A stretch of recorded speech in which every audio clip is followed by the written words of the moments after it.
Hello, xin chào các bạn đã quay trở lại với review 5 phút. Ở cuối tập 45, sau khi Vương Lâm bị một đám người tập kích, anh ấy đã liền ra tay quét sạch bọn chúng và đi vào bên trong thông đạo trở về Triệu Quốc. Cũng trong lúc đó, ở tại Hỏa Phần Quốc, nơi mà chiến thần địa khi xưa tọa lạc, bên trong động phủ, bất chợt cái xác khô khi xưa sống dậy, da thịt xuất hiện.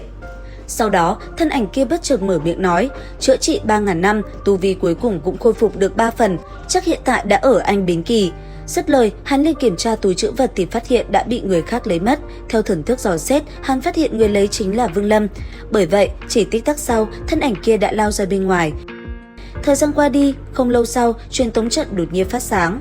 Sau đó, thân ảnh Vương Lâm cũng chậm rãi xuất hiện. Rất nhanh, anh ấy cũng liền phóng người đi hướng về phía xa. Tới một ngọn núi, Vương Lâm bỗng nhiên dừng lại. Bất chợt, anh ấy nhìn về phía xa và nhớ lại từng kỷ niệm năm đó ở Hằng Nhạc Phái. Rất nhanh, thu hồi tâm tình, Vương Lâm cũng liền quệ văn thú phá pháp trận phòng ngự và đi vào bên trong. Vừa đi vào, 3 tên kết đan kỳ liền xuất hiện cung kính nói, tham kiến tiền bối thượng quốc. Thế vậy, Vương Lâm liền hỏi đám người kia về truyền tống trận.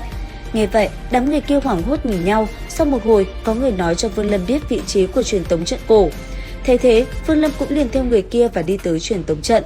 Trước khi đi vào, Vương Lâm nhìn người kia nói, lấy vật này luyện đan, sau khi dùng sẽ có ích lợi với tu vi của ngươi. Dứt lời, Vương Lâm liền đi vào truyền tống trận rồi đánh ra pháp quyết.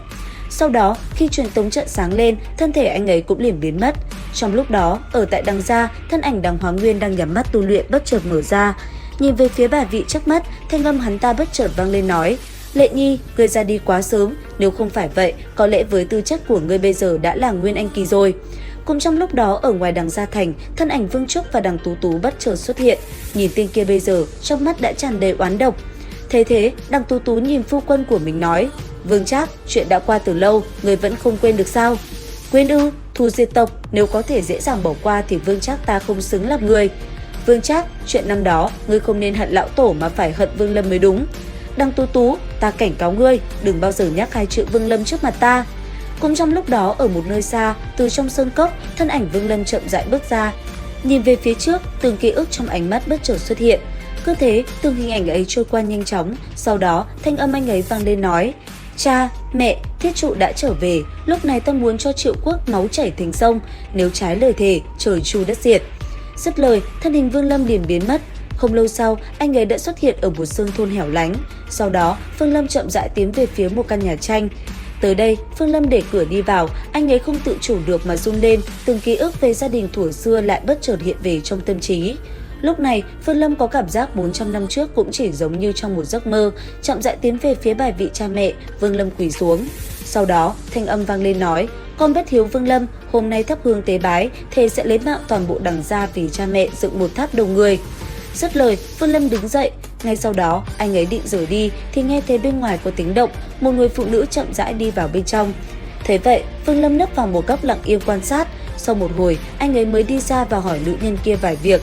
Nghe xong, Vương Lâm mới hiểu đây chính là hậu nhân đời sau của Tứ Thúc, người đã đưa Vương Lâm tới con đường tu tiên.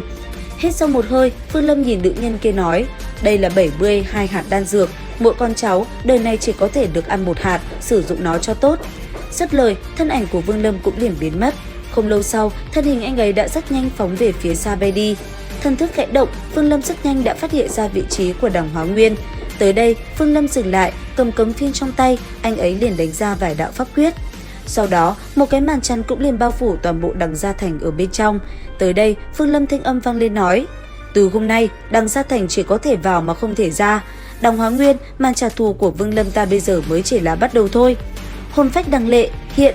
Dứt lời, hồn phách Đằng Lệ cũng liền hiện ra, sau đó nắm hồn phách trong tay, anh ấy liền thi triển bí thuật. Chỉ trong tích tắc, huyết thống của Đằng gia đều hiện ra trong thần thức của Vương Lâm. Nắm được vị trí của toàn bộ đám người kia, Vương Lâm sau đó cũng liền quậy văn thú và bay đi.